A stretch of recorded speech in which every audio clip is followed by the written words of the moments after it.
За орой мэнд эрхэм мөндөд үзэгчтэй.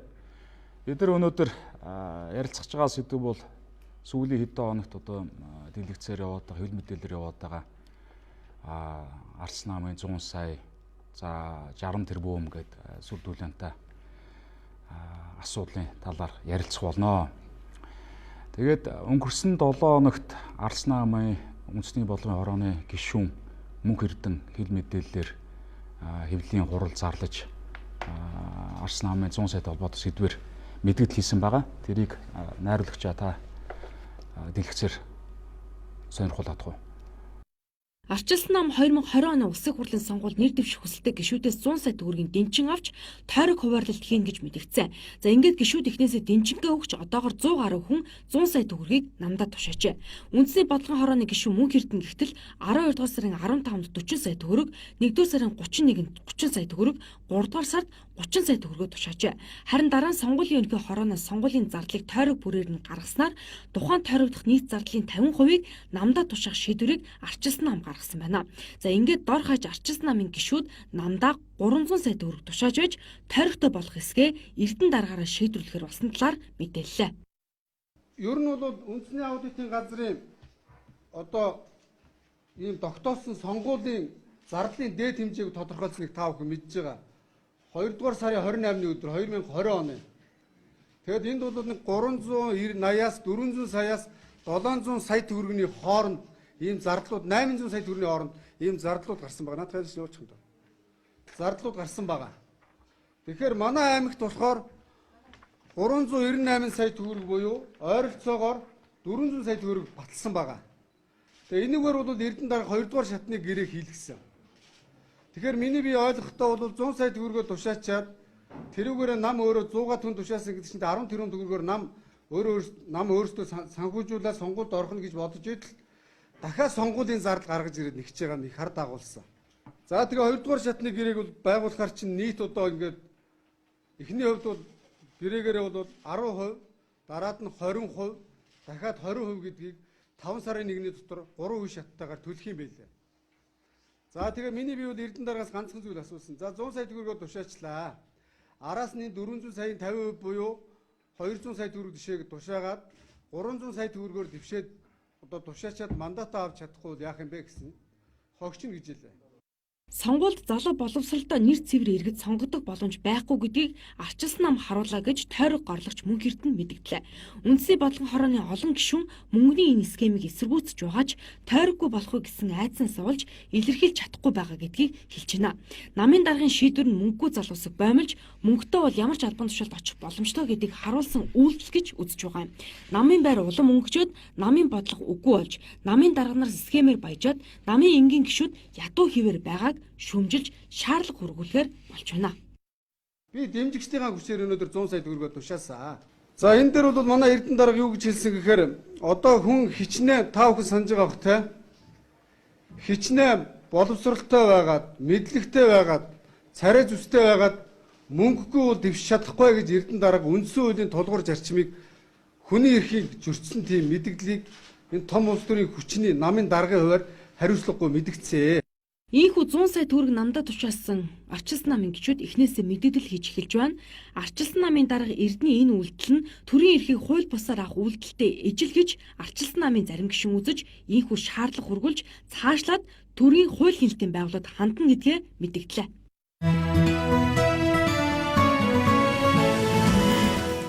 За өнөөдрийн бид нар нэвтрүүлгийн зочноор хуульчтай холбооны өмгөөлөгч хангааг урьж оролцуулсан байгаа. Гэхдээ бид нар өчтөрөөс ур чадраас ахуулаад олон нийтийн хэл мэдээлэлээр сошиалар одоо жиргээгээр фэйсбүүкээр санал асуулга явуулсан хэнийг өрөх талаар тэн дээр бол Арс намын дарга эрднийг ураач оролцуулаач гэдэг санал бол одоо 50-70% тавьсан. За шинэ генсекийг бол 20-30% саналтаагаар хүмүүс хичнээн өөрөх санал тавьсан ч гэсэн өнөөдөр нэвтрүүлэгт орохоос татгалцсан. Тэгэд миний бие бас ялгаагүй тэрний мөнх эрдний өмнөх нь бас хэвлэлийн хурлаар бас мэдгдэл хийж надад ирсэн одоо захидал жагсаалтын талаар олон нийтэд нээлттэй болгож мэдээлсэн байгаа. Тийм болохоор гэхдээ би одоо өнөөдрийн нэвтрүүлэг аль болох одоо хүнлэнгийн байр сууриас хөдлөх гэж оролдоноо. Ямар ч гэсэн энэ үзэгчтэй бас амлая. За тэгээд асуудлууд руугаа орё. За ардч намын төлөөл галиндуу байгаа болохоор асуултыг бол галиндуас эхлэе гэж бодож байна. Ер нь энэ 100 саяын асуудал хизээнээс яригдж чиглэсэн ямар улбаатай яагаад ер нь 100 сая төгрөг ингэж татгаар болсон. За би одоо хичнээн ер нь энэ 100 сая төгрөгийн дэнчийг ер нь тушаацсан байгаа. Таны талаар бидэрт нэг болцгоо. За баярлалаа. Үзэгчтэй бас энэ орой минь төргий. За мэдээж энэ 100 саяын асуудал 60 тэрбумын асуудал гэдэг бол одоо сүүлийн 4 жилийн хугацаанд бол энэ нийгмийн анхаарал улс төрийн халуун сэдвээс тасарсангүй шүү дээ. 2016 онд л одоо Монгол Ардын нам 60 тэрбумын асуудал босч ирсэн. 2017 оны сонгуулиар энэ үргэлж ирсэн. Одоо дахиад 2020 оны сонгуулиар 100 сая асуудал босоод ирлээ. Энэ бол нэг нь 60 тэрбум, нэг нь 100 сая гэж байгаа бол ялгаа байхгүй. Энэ төрийн эрх мэдлийг, төрийн албан тушаалуудыг, намын одоо энэ албан тушаал эрх мэдлүүдийг тодорхой эрх мэдлийг барьж байгаа хүмүүс зарах одоо хууль бус үйлдэлүүд л дээ. Тэгэхээр энэ 100 саяын асуудал гэдэг бол манай нам дотор бол 2017 оноос эхэлчлээ. Та бүгд санаж байгаа бол 2017 онд бол ардч нам бол одоо навс ялагдсны дараа нам дотор шинжил явагдъя гэд бас ингээд залуучууд бас намаа шинжилгээ, үндсэн дүрмийн шинжилгээгээд тэмцэл явагдсан шүү дээ. Гэтэл энэний үр дүнд бол манай ардч намын дараагаар бол Эрдэнэ намын дараагаар сонгож гарч ирсэн. За намын дараагаар мэдээ сонгож гарч ирэх процесс нь бол одоо хууль бус зүйл боллоо. Бас мөнгө тараалаа, нийгмийн даатгалын сүлжээг ашиглалаа. Бусад намын гишүүд одоо манай намын дотоод сонгуульд оролцоод Эрдэнэийг сонгочлаа гэд тухайн үед бол мэдээж олон асуудал яригдаад өнгөрсөн. Энэ үеэс л энэ мөнгөний хэсэг манай намд хэрэгжиж эхэлсэн. Анх 2017 онд намын дотоод намын дарга сонгоо явахд бол хамгийн анхны тавьсанд гарч ирсэн зүйл бол ардч намын даргад нэр дэвшихийн тулд 250 сая төгрөг өг тушаа тэгээд нэр дэвш гэдэг. Энэ одоо намынхаа гишүүдийг хөрөнгө чинээ мөнгөөр нь ялгуурладаг. Үндсэн хууль зөрчсөн, улс төрийн намын хууль зөрчсөн үйлдэл эхэлсэн. За мэдээж намын дарга Эрдэнэ босоос хойш бол сонгуул төхөд ирэхээр бас л нөгөө сурсан арга барил нь яваад байгаа байхгүй юу? Монгол ардын үг байдаг штэ. Хулгай одоо хомсгосоор хулгайч гэдэг шиг. Ерөөсөө энэ ийм арга барилтай хүн бол ямар албан тушаалд байхаас үл шалтгаалаад бол тэр арга барил асуудалд хандж байгаа хандлага нь бол өөрчлөгдөхгүй юм байна. Саяхан 2000 энэ намраас л эхэллээ л дээ.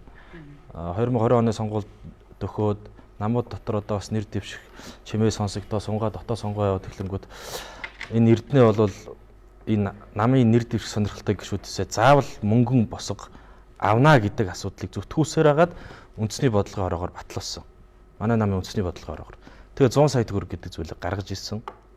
За тухайн үед нь бол манай ардч намын бас нэг энэ мөнгө төгрөгөнд орооцолцоогүй бас нэг шудраг дуу хоолойтой гишүүд нь их олон хэлсэндээ Эрдэнэ одоо намын дарга та энэ юм болиулаа, хууль зөрчсөн асуудал байна, үндсэн хууль зөрчиж, улс төрийн намын хууль зөрчиж байна.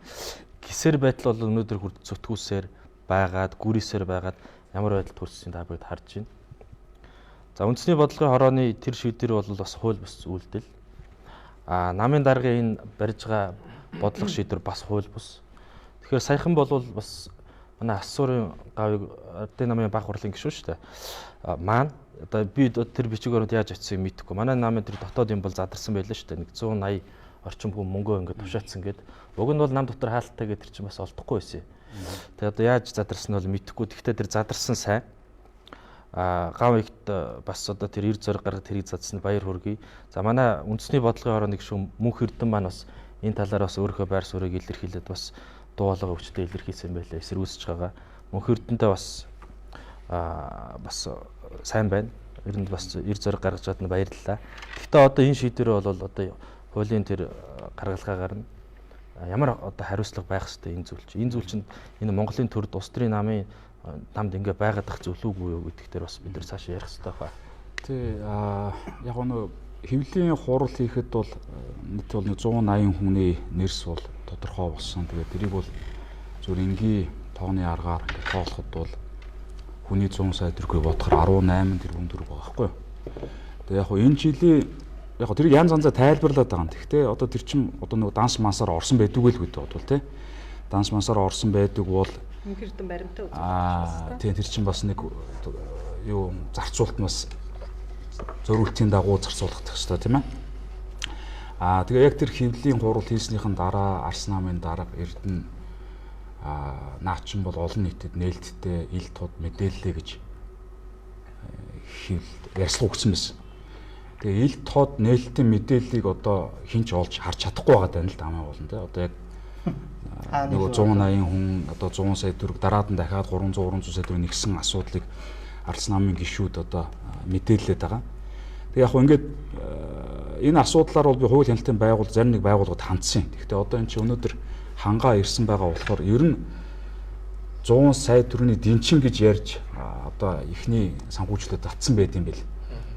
Тэгэхээр ер нь дэнчин гэж яг юу юм бэ? Одоо улс төрийн намын санхүүжилт дээр дэнчин гэж ер нь мөнгө татаж болох юм уу? Үгүй юм уу те?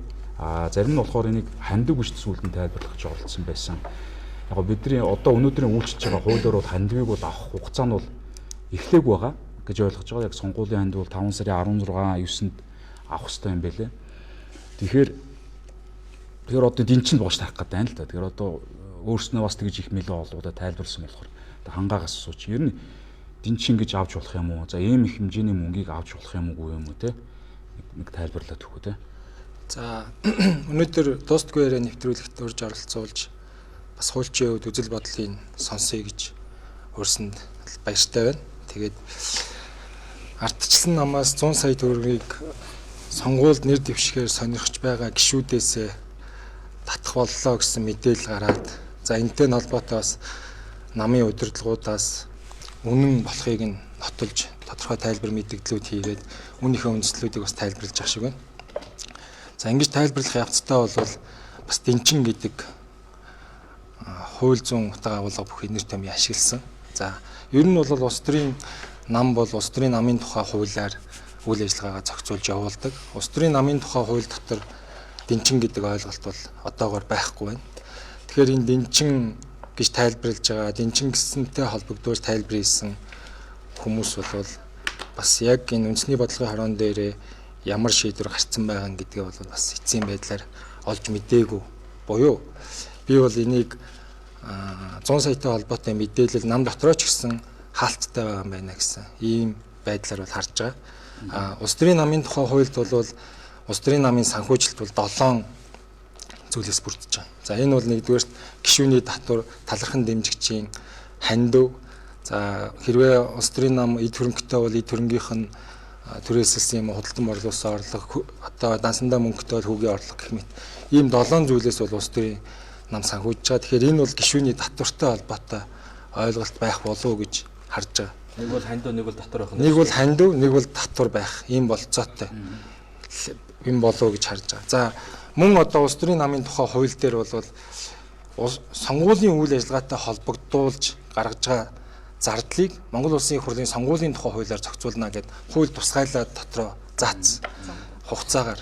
За ингээд Монгол Улсын их хурлын сонгуультай холбоотой зардлыг бол тусгайлсан хуулиар зохицуулах юм байна гэд Арслан намын мэдээллүүдийг дахиад эргээ харж байгаа юм л да. Тэгэхээр ардчлан нам бол 2019 оны 11 сарын 9-ний өдөр үндэсний бодлогын хорон дээр ээлжид сонгуулийн жил эхэлж байгаатай холбогдуулаад бас тодорхой шийдвэрүүд гаргасан байна.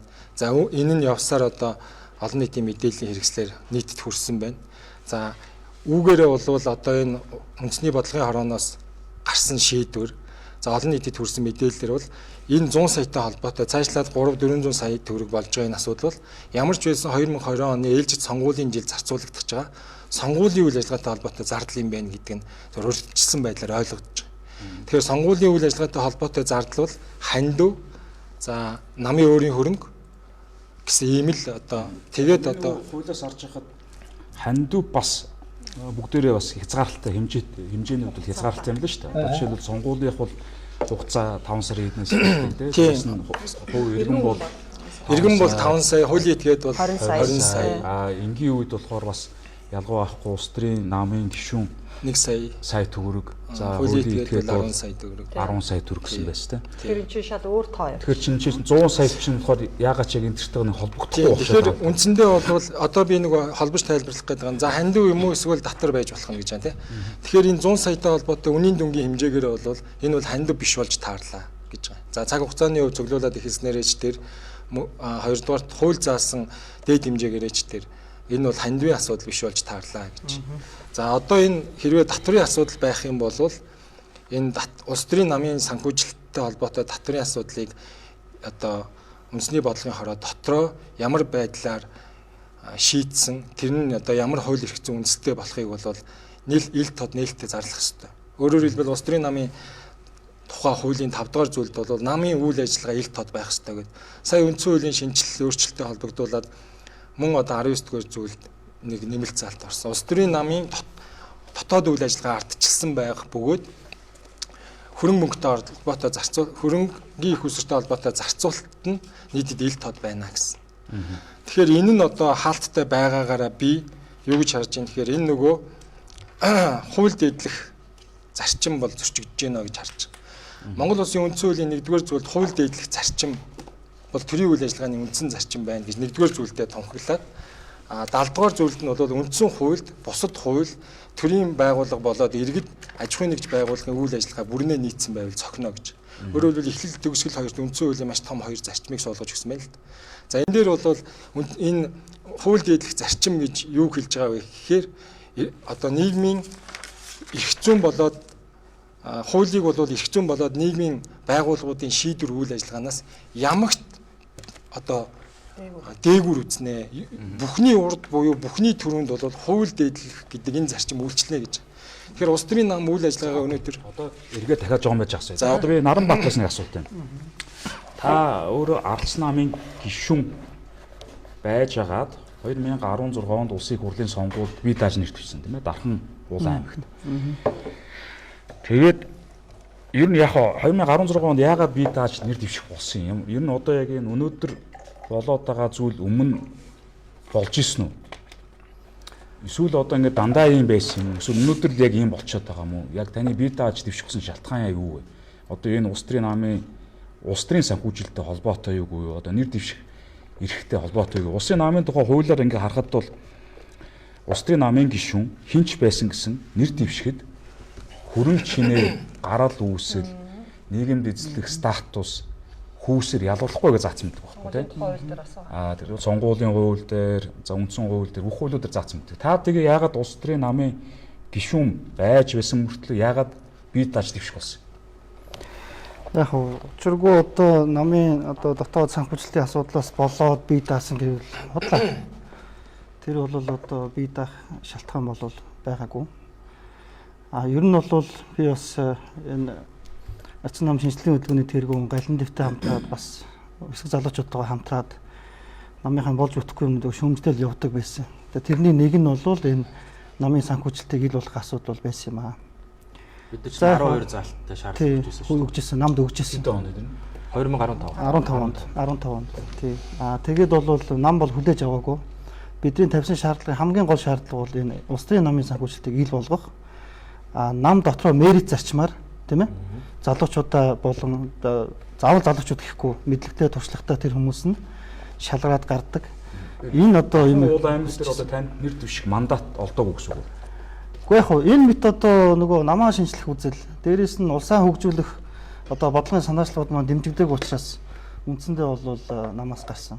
За хоёрдугаарт бол 2015 онд бас үзэл бодлын одоо зөрчилдөөн гэдэг ч юм уу те улсаа хөгжүүлэх энэ юм маань дээрээс нь нэг улс орны эдийн засгийн нөхцөлөд нэлээд хүнд болцсон байсан. Тэгээ намын дарагдаа тодорхой шийдлүүд санал болгоод хүлээж аваагүй. Тэгээ ямар сандаа Монголын эдийн засгийн чуулган дээр одоо намын дарга тухайд байсан тийм зээн хулдгаар руу амьсаа шидэж үзэл бодлоо илэрхийлжсэн.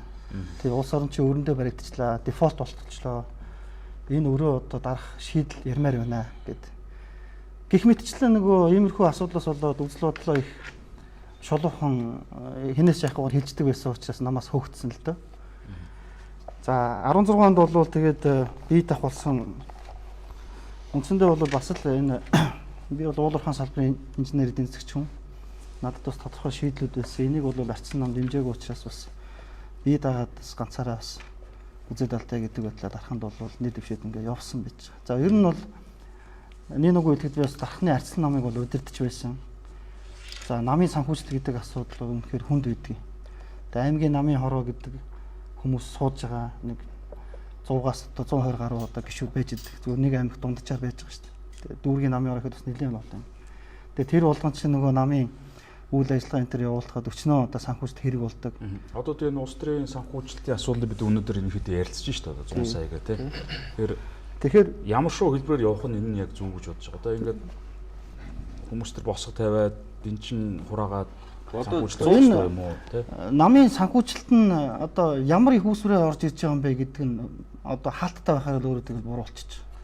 За би бол аймгийн намын дарга байхдаа бол нээлттэй болох гэж үзээд чадаагүй. Бас одоо намаас хөөгдөх болсон шалтгаан манаас энэ л байсан л дээ. Одоо аймгийн намын хорооны гишүүд бол та нар үнэхээр намын бодлого тодорхойлох гэж байгаа бол татвараа ядаж цаг хугацаанд төлждөг вэ. За аймаг дээр одоо бас нэг 5-6 мянган гишүүн намын гишүүн байна. Тэд нар татвараа ядаж хугацаанд төлждөг вэ. Тэгээ энэ татвараа төлж байгаа юмнууд нь бүгд ил болохоор бид ямар үйл ажиллагааг одоо санхүүжүүлэх юм бэ гэдэг нь одоо тодорхой болох хэрэгтэй байхгүй юу? Яг одоо бас Нарбаат энэ юм хаалттай байгаад идэг ус. 2016 онд бас ингээд нэр дэвших боломж олдоогүй гэдэг чинь. Ер нь тэгээ сүүлийн үед бол бас манай нам дотор бас нэг тим юм бол явчихад байна шүү дээ. Одоо би намаасаа одоо гарцсан ч гэдэг юм уу өшөө нам байгуулсан одоо олон кейс бас сүүлийн 4 жилд манай нам дотор гарлаа шүү дээ. Маш олон залуучууд гарлаа. Нэг хэсэг нь бол нам байгуулаа гарлаа. Тэр хүмүүсийг буруутгахад хэцүү. Ардсан нам өөрөө бодлогоо барьж энэ ардсан үзэл бодолтой хүч энэ улс төрчдөө нэгтгэж том улс төрийн үндэсний хэмжээний намын хувьд авч явах үүрэгтэй. Тэрний гол оролж явах хүн бол тухайн үед одоо нам өдөрж байгаа намын дарга байхгүй юу? Гэтэл намын дарга маань бол өөртөөгөө үзэл бодол таараагүй бүх хүнийг хөөлөө шүү дээ. Эхлээд 2 их хурлын гишүүнээ хөөчлөө, болдыг хөлөө, Батцандангаа хөөчлөө. Араас нь дахиад сая хамгийн сүүлд дотхон нам бас мэдлэлсэн байгаа тийм. Ард шинжлэлийн нам гээл бас ингээд Эрдэнэгийн эсрэг энэ намаа өөрчлөе одоо бас ил тод болгоё, нээлттэй болгоё гэсэн хүн болгон нэг Эрдэнэ хавчдаг, хөөдөг, нэг бичиг гаргаад тамгаа дараал хөөчдөг болсон. Тэгээ энэ бүгдээс болоод бол энэ улс төрийн намын тухай ер нь өнөөдөр бас аль нэг намын муу гэсгээс илүү энэ Монголын улс төрийн намууд ил тод нээлттэй байх те санхүүжилтийн бодлого зөв байх, болсон үйлчлэлийн бодлого зөв байх тухай ярьж байгаа гэж ойлгож байгаа шүү дээ. Тийм учраас бол энэ хоёр том үндэсний хэмжээний намын нэг маань бол бодлогоо алдчихад байгаа маа. Энэ тал дээр бол одоо Наранбаатарч бит хоёр би бас биднээс олон залуучууд сүүлийн хэдэн жил тэмцээд байгаа. Тэгэхээр энийг ил тод болохгүйгээр бол яг ингэж шүгэл үлээсэн залуучуудыг бол намаас хөөж тухай ярина.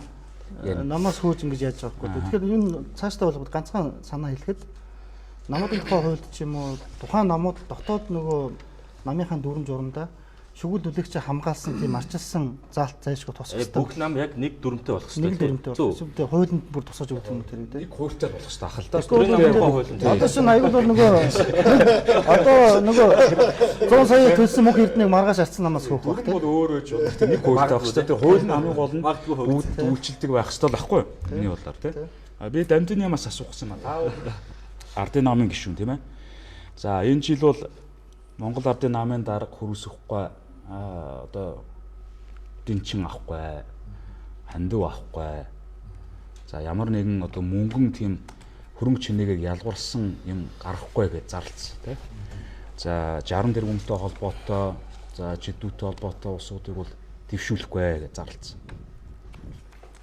Тэгээ одоо өнөөдөр ардсан намын зарим хүмүүс юу гэж ярьж байгаа гэхээр угаасаа л сонгуульд аягүй их мөнгө зарцуулагддаг. Энэ бол зөв өө гэж ярих гэдэг тийм ярьж байгаа. Тэгэхээр таны бодол энэ тал дээр юу вэ? Ер нь одоо ингэ сонгуульд оролцох юм бол хаанаас ямар их хүүсрээр ер нь сонгуулийн үйл ажиллагааг явуулах юм? За орой минь телевиз үзэгчтэй. Тэгээд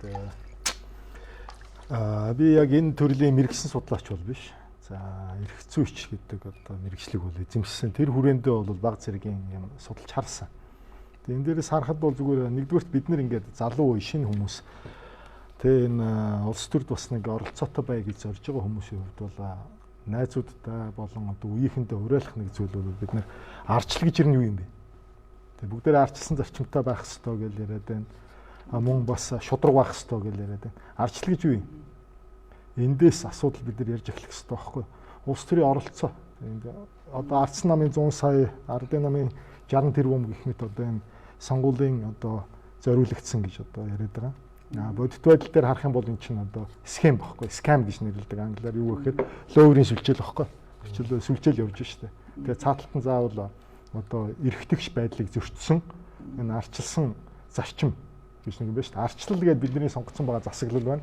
Арчлал гэдэг тэр сонгогдсон байгаа засаглалын систем бол юм. Гурван төрлийн засаглалыг бид яриад байгаа шүү дээ. Авторитар буюу хаант одоо нэг хүний удирдлага дор байгаа. Эсвэл тоталитар буюу бүгдийг хяндаг одоо миний бидний өмнөх 70 жил дуусан нэг систем. Дараа нь арчилсан тогтолцоо. Энийг бид нар хамгийн шулдраг зөв зарчим одоогор байгаа гэдээ томьёолчихсан. Тэгээ энийг бид нар ингээд сонгож аваад явж яхад хамгийн чухал элементүүдийг нь орхиж эхэлж байгаа байхгүй. Одоо бүр улаан цагаандаа гарсан хууль зөрчил явж шít тийм ээ. Сая одоо энэ хуульч хэлж байгаа шиг байна. Хандвийн тэр хэмжээнээс даваа гараа явцсан байна гэдэг. Энэ дээр бол нэгдүгürt бол оролцооны асуудал, хоёрдугürt бол тэгш байдлын асуудал гэж арчилсан улс арчлал гэж зүйл байх ёстой. Үндсэн зарчмуудыг бол арилгачаад байхгүй болчихдог. Өөрөөр хэлбэл чи мөнгөтэй бол эсвэл хэн нэгнээс мөнгө авч чадаж байгаа бол ганцаараа тийм энэ илүү их оролцоотой байж тарах гэдэг шүү дээ тийм. Энэ бол арчлалын тэгш байдлын үндсэн зарчмуудыг бол зөрчөөд байгаа. Нэгдүгээр асуудал. Хоёрдугаар асуудал бол одоо манай модератор Гаавигийн асуусан асуултан дээр энэ улсын одоо энэ төрийн энэ арчлалын үйл явцыг нь яаж санхүүжүүлэх ёстой юм бэ тийм. Энэ сонгуулийг нь яаж санхүүжүүлэх ёстой юм бэ гэдэг асуулт байна. Сонгуул бол арчлалын үйл явцын хамгийн том шийдвэр гаргах үйл явц. Тэгээ сонгуульд бол заавал зардал гарч явах ёстой. Энэ гарч байгаа зардал нь бол шударгаар одоо төвлөрдөг байх ёстой. Үүнийг бол их олон улс орнууд янз бүрээр шийдээ явж байгаа. Үүний нэг хамгийн тод жишээ нь бол ерөөсөө төсвийн санхүүжилттэй байж байгаа. Төсвийн санхүүжилттэй байхын тулд хэдэн зарчмууд байгаа. Өөрөлдөл эхний ээлжинд нам өөрийнхөө үзэл баримтлалыг тодорхой тавих ёстой. Сая одоо бүх улс төрийн намуудын 2020 оны сонгуульд дэвшүүлж байгаа мөрийн хөтөлбөрийг аудитын ерөнхий газраас буцаачлаа шүү дээ. Өөрөлдөл хэрвээ ийм одоо мөрийн хөтөлбөр дэвшүүлэх юм бол улсын төсвөөс олгогддог санхүүжилт нь багасчих ёстой байхгүй. Одоогийн байдлаар яаж юм гэхээр сонгогдсон Монгол улсад бол энэ систем аль эрт ороод эхэлсэн байгаа даа. Нийт авсан саналынхаа санал тутам дээр нь 1000 төгрөгөөр тооцоод улс төрийн номыг санхүүжүүлж байна. Тийм ээ.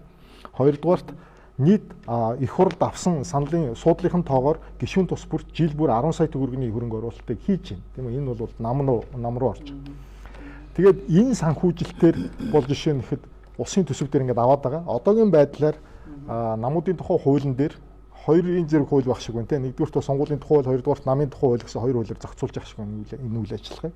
Тэгээ энэ хоёр хуулийн дээр бол тэр судалгаа одоо бидний дунд түрүүн яригадад байсан судалгаан дээр яригдчихэж байгаа нэг зүйл бол энэ тайлангийн асуудал. Өөрөөр хэлбэл улсын төсөв татвар төлөгчдөөс төлөгдсөн байгаа мөнгөөр санхүүжилт авж байгаа бүх одоо үгүй ер нь бүх хүмүүс одоо бүх зүйлс тайлангаа тавьж явах хэрэгтэй. Тэгэхээр улс төрийн намуудад одоо тэр аудит ороод тайлангаа тавина гэсэн улс төрийн намын тухай хуулийн дээр байгаа тэр заалт хэрэгжсэн үү гэдэг асуудал. Тайлангийг харахад бол аль ч нам дээр хэрэгжээгүй л байгаа юм байна. Энэ нэг ил тод байх зарчим гэдэг. Дахиад энэ арчлалын оролцооны зарчмуудыг бол бид нэр хэрэгжүүлэх ёстой. Шийдэл нь бол улсын төсвөөс санхүүжүүлээд явдаг энэ ийм асуудлууд бол түүхэн зөндөө байсан, улсуудад байсан буруу гэдгийг тогтоогч байсан. Энэ бол гэмт хэрэг байхгүй. Төрийн эрхийг хууль бусаар булааж авах гэж байгаа гэмт хэрэг. Тэгэхээр энэ дээр бол бид нар хатуу зогсож явах ёстой. Нам хамаагүйгээр ингэжж бид оролцоогоо хангаж явах ёстой. Ингэжж бид нар тэгш арчилсан зарчмыг өргөж энэ улсыг цаашдаа авч явах ёстой гэж бодож байна. За үндсэн хуулийн 3-2-ыг зөрчсөн байгаа тийм. Хуулийн нь зөндөл ярьчлаа шүү дээ тийм. Яг гоо ер нь бол саяны 100 саятай холбоотойгоор би бол хуульч биш ч гэсэн нөгөө хідэн зөв зарчмын юмуд нь харахад бол 5-6 төрлийн хууль зөрчсөн байсан л да. Тэрийг одоо хангаад одоо шаардлагатай дахиад лавшруулад ярих бах. Гэхдээ гол үндсэн зарчмын хууль нь юу байсан гэхээр үндсэн хуулийг зөрчсөн байгаа. Улс төрийн намын тухай хууль зөрчсөн байгаа. Сонгуулийн тухай хууль зөрчсөн байгаа. Тэрээс 90-1-2 заалт бас зөрчсөн байна. Би энэ чинь нэг иргэний яриаг та нарт сонсох гэсэн юм аа. Юу гэхээр ийм яриа одоо мессеж одоо нөгөө энэ мэдгэл хийсний дараа одоо зарим нэг хүмүүс аюу их тийм мессежүүд авж ийн л да хүмүүс их хандж байна. Тэгэхээр ингэж л байгаа юм л да. Энэ нэг аль нэг намын гишүүн юм шиг байна. За нам мөнгөтэй хүмүүсийг татаж арга хэмжээгээ санхүүжүүлүүлдэг. Тэр хүмүүсийн барьцаанд орж сонгуул нэр дэвшүүлдэг. Сонгуулаар мөнгө тараагаад санал тулдаад авчихдаг. Энээс чинь бүх авилгал эхэлтэй шүү дээ. Тэгэхээр улсын их хурал гэж яг юу юм бэ те? Энэ улсын их хурал чинь бол ард түмний төлөөлөл тийм үү? Үндсэн хууль зааснаа төрийг барих дээд байгууллага. Тэгээ одоо бидний ерөөс ингээл сүүлийн 4-5 жил, за сүүлийн 10 жил гарч байгаа маргаан ярьж байгаа юмнууд юу гэх нэг 30 гэр бүлийн асуудал ярьж байна. За 3 үсэгтэй айгүй олон компани тухай ярьж байна. За банкуудын тухай ярьж байна. Тэгэхээр энэ за 60 тэгэл 60 тэрбум 100 сая ингээл бүгдээр энэ чинь хоорондоо холбоотой байхгүй. Бүгдээрээ холбоотой тэр ганц Англианы үгээр улс төрийн санхүүжилт байгаа байхгүй. Улс төрийн санхүүжилт. Тэгээ улс төрийн санхүүжилт гэхээр за нам дээр бол ямар санхүүжилт вэ гэхээр мэдээж хэрэг одоо нөгөө гишүүдийн хураамж, татвар, хандив, за улс төрийн намын нөгөө хөрөнгөөс орж иж байгаа орлого дээрээс нь төсвөөс хүртэл мөнгө авдаг байхгүй. Тэгээ үндсэндээ бол 3 төрлийн хяналт байт юм байна. А гэхдээ хяналт байлаа гэд энэ хэрэгжихгүй л байгаа шиг байна л да. Одоо айгүй сөрөг тэр нь л айгүй сөрөг үр дагавартай болчиход байна. Яагаад гэхээр за мэдээж хэрэг одоо төрийн хяналт бол байдаг. Одоо бид нар нам бол ингээ тайлангаа гаргаад төрийн аудитын газар юм тушаад. За дээрээс нь дотоод хяналт байдаг. Тэгээ дотоод хяналт болохоор яг гишүүдийн төлөө биш дараагийн гарсан шийдвэрт үйлчлээд ингээ гишүүд дуурсан гишүүдийг хөөждөг. За тэгээд олон нийтийн хүндлэнгийн хяналт гэх тээ. Одоо энэ дээр чинь хинчгэл байсан одоо уг нь дуурж явах хэрэгтэй шүү дээ. Тэгээд дуурахаар нь тэр хүний хувь өнөрөө нэгж жаад чи бол тийм, чи бол урагч одоо юу гэдэг янз янз нэрсээр дууцсаар агаал явцдаг тий. Тэгэхээр улсын их хурал өөрөө яг ард иргэдийн төлөөлөл болж чадчихэв үү? Эсвэл дандаа компаниудын төлөөлөл байгаад байна уу? Ашиг сонирхол бүлэглүүдийн төлөөлөл байгаад байна уу? За юм зарим оронд бол лиценз тусгай зөвшөөрөл эзэмшсэн ямар нэгэн компани одоо жишээлбэл хандив үхийг хориглосон байдаг тийм. Усаас ажил авсан компани. Усаас ажил авсан компани яхийг хориглосон байдаг. Тэгэхээр манайд одоо ингээ харахаар улсын их хурлын гишүүдийг харахаар компанигуу нэг ч хүн алга байна шүү дээ одоо жишээлбэл тийм. Ихэнх нь компанитай байна. Тэгэл тэрнээс болоод ихэнх жидүү гэж янз янзын байдлаар холбогдсон байдаг. Тэгэхээр таны бодлоор улсын их хурл ингээ компаниудын төлөөлөл шиг ингээд яваад байх хэрэгтэй юм. Эсвэл ард иргэдийн төлөөлөл болох ёстой юм. 100 сая ер нь яг тэрний л хаалга үүсэх надад санагдаад байгаа байхгүй юу? Тийм ер нь яг хуу сайн бүх хуулиудын тухай ярьлаа шүү дээ. Үндсэн хуулийн асуудал ярьлаа, сонгуулийн тухай хууль те намууд улс төрийн намуудын тухай хууль гэдэг. Энд сонгуулийн тухай хуулийн 5-1 дээр би бүр нэг зүйл байна л да. Монгол улсын иргэний сонгох эрх гэдэг 100 саяын асуудал гэдэг энэ сонгох эрх дотор одоо эрхэлсэн ажил хөрөнгө чинээ те ингээд ялгуурлан гадуурхгүй байх ёстой гэд бүр хөрөнгө чинээ гэдэг үг байгаа юм. Яг үнэндээ энэ 100 саяын дэнчин гэдэг бол хүний иргэдийн сонгох эрхэд халдж байгаа байдал. Сонгох эрхэд. Мөн сонгогдох эрхэд бас халдж байгаа юм. Яг тэгэхээр хөрөнгө чинээтэй байж ижил нэр дэвших ёстой болчиход байна л да. 100 сая төгрөг. Өнөөдөр энгийн цалин аваад хэн нэгэн өмнөөс нь төлөх ёстой тийм. Альсвал хэн нэгэн өмнөөс нь төлөх юм бол энэ бол авилгал болно. Гэтэл Монголд маш олон боловсралтай, чадaltaй, залуучууд, эмэгтэйчүүд, эрэгтэйчүүд маш олноороо байгаа. Гэтэл тэдгээр хүмүүсийн тэр оюуны тэр өндөр боловсрал, чадал, авьяас энийг бид төрдөө сонгоод төлөөлүүлэх эрх байгаа байтал нөгөө хүмүүст маань зөрөөд яг хөрөнгө чинээний асуудал тулж эхэлж байгаа. Тэгэд би бол яг энд ингээд дандаа манай эрчүүдийн асуудал ингээд яриад мэдээж яг хэдүүлээ илүү том сэдвүүл ярьж байна л да. Тэгээ энэ дээр би зүгээр өчигдөрхөн болсон бүгд найрамдах Солонгос улсад одоо сонгуул болоод дуусч шүү дээ парламентын сонгуул. Тэгээ ер нь бол яг эмэгтэйч хүн учраас нэг эмэгтэйчүүдийн асуудлыг энэ дээр илүү жоохон ярьчих гэж бодож байгаа. Эрдэнэ даргын нэг мэдээллийг би сонсч ирсэн ардчилсан намаас нэр дэвшиж байгаа эрчүүдээс 100 сая, эмэгтэйчүүдээс 60 сая төгрөг авна гэж. Бас гендерийн хөнгөлөлт. Бас нэг хөнгөлөлт өгсөн. Тий. Ер нь бол доктортой хөгжлийн зорилт гэж нэгдсэн үндэсний байгууллагаас гаргасан доктортой хөгжлийн зорилтын 5 дугаар зүйл байдаг. Тэнд эмэгтэйчүүдтэй холбоотой энэ охид эмэгтэйчүүдийн эрх мэдлийг хангах, дээшлүүлэх тал дээр дэмжих, сайжруулах тал дээр улс орон болгон тусгай арга хэмжээ авах ёстой гэж. За тусгай арга хэмжээ гэж юу хэлж байгаа юм бэ гэдэг. Ер нь бол яг шийдвэр гаргах түвшинд эмэгтэйчүүдийн оролцоог гендерийн эрхтгч байдал, манайхан тэгш байдал гэж хараад байдаг. Энэ бол тэнцвэртэй байдлын тухай асуудал байхгүй. Тэгэхээр энэ эмэгтэйчүүдийг энэ шийдвэр гаргах түвшинд нэг 50% оруулснаар энэ дэлхийн нийтэд үүсэж байгаа олон асуудал, ялангуяа ядуурл, авилгал, ажилгүйдэл гэдэг ингээд шийдэгдэх боломжтой юм а гэдэг ингээд доктортой хөгжлийн зорилт гараад ирсэн. Тэр дундаа энэ охид эмэгтэйчүүдийг энэ шийдвэр гаргах түвшинд дэмжихийн тулд улс орон болон тусгай арга хэмжээ авгээд тэр тусгай арга хэмжээний нэг нь бол санхүүжилтийн асуудал яригддаг. Нөгөөх нь одоо квотын асуудал яригддаг. Жишээ нь дэлхийн 30 гаруй улс оронд энэ санхүүжилттэй холбоотой нөгөө хандивын асуудал яригддаг байхгүй. Нээлттэй хандив зарлаад тэр хандиваараа санхүүжилттэй босгоод тэр нь гэхдээ эрэгтэй эмэгтэй гэлтгүй нэг одоо 30 гаруй улс оронд энэ явж байгаа юм. 80 гаруй улс оронд бол квотын асуудлыг хангаж эхэлж байгаа. Монгол улсад бол одоо энэ сонгуулийн тухай хуулиар аль нэг хүйс нь 20% байна гэдээ заасан байгаа. За энэ бол нэг төрлийн тусгай арга хэмжээ. Арга орсон хэлбэрэл гэж ойлгож байгаа юм л да. За нөгөө талаасаа нэгэн санхүүгийн асуудал ярьж байгаа учраас жишээ нь энэ 2000 сая би нөгөө бүгд найрамдах Солонгос улсад болж байгаа сонгуулийн тухай асуудал ярьлаа шүү дээ. Энэ дээр 2002 онд Солонгос улс эмэгтэйчүүдтэй улс төрийн санхүүжилтийг нь төрөөс олгодог болгосон. Тэгээ саяын энэ болсон өчигдрийн сонгууль дээр нийтдээ 440 тэрбум төгрөгийг 12 намаас эмэгтэйчүүд нэр дэвшсэн байгаа юм. Тэрийг улс төрөөс нь санхүүжүүлсэн. Энэ бол эмэгтэйчүүдийг бодит тутгаар нь дэмжиж байгаа бодлого. Яагаад тэгэхээр энэ нөхөн өрчхөн асуудал байж идэг эмэгтэйчүүдтэй холбоотой. Эмэгтэйчүүд биш баха. Санал авсан төвшнгөөс нь хамаарат.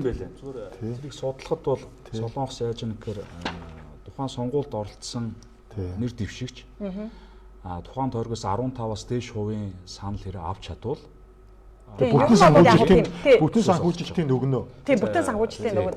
Эмэгтэйчүүд дээр бол гаргасан мөнгөний дүгийг би ярьж байгаа. 10-аас 15 хангалтны асуулт сууж байна. Юу гэхээр за ингээ мөнх эрдний ярилцлагыг үйлслээ. За мөнх эрдэн ингээд нам дотроосоо ингээд шүгүүлүүлэх чигээ те. За одоо намынхан дараагаар нь одоо хөөж туун гэсэн хүртэл юм ярьцсан явж байгаа байхгүй. Тэгээ мөнх эрдэн болохоор за хүний эрхийн үндэсний комисс авилгатаа тэмцэх газар тагнуул цагтаад ингээд өргөдөл өгнөө ингээд шалгуулнаа гэд яатсан байдаг. Тэгээ ер нь одоо ингээд харахаар дарга нарт ингээд нэг хууль үйлчлдэг юм шиг үйлчлдэггүй юм шиг тэгээд ингээд хууль үйлчлдвэл баг нөгөө нам сонгуульд оролцож болох юм шиг болохгүй юм шиг. Тэгэхээр энэ яг хуульчийн үүднээс та харуул одоо ямар хариуцлага тооцох боломжтой яг энэ асуудал төр жишээлбэл тийм энэ 100 саяыг татан төвлөрүүлээд байгаа асуудал дээр. Ер нь бол улс төрийн намын санхүүжилттэй холбоотой асуудал өнгөц утгаараа бол нэг намын дотоод асуудал юм шиг олон нийтэд хүрээд ах шүү. Энэ бол хаалттай байж болох юм шиг. Эсвэл олон нийтэд мэдээлэхгүй байж болох юм шиг. Гэтэл энэ чинь өргөө утгаараа төр нийгмийн бодлого, нийгмийн байгууллал, засаглалын төвшөнд тэдгээрийн шудраг өр нөлөөтэй байдлын илрэл болдгоороо энэ улс төрийн намын санхүүжилтийн тухай асуудал бол маш өргөн цар хүрээтэй үндсэн хуулийн хэмжээний асуудал бол хувирж байгаа. Яа тэгэхээр улс төрийн нам гэдэг бол эцсийн зорилго нь засгийн эрхийг авах, төрийн бодлого чиглэлийг хөтлөн явуулах ийм зорилготой байдаг.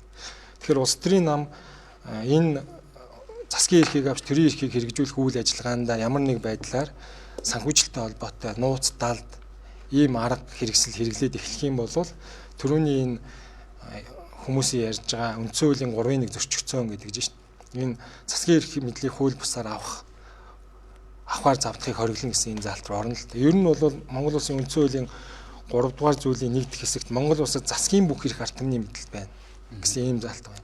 За энэ заалтын ард 3 дугаар зүйлийн 2-т хэрвээ үүнийг хууль бусаар авахар завдах юм бол энэ бол хориотой шүү гэсэн.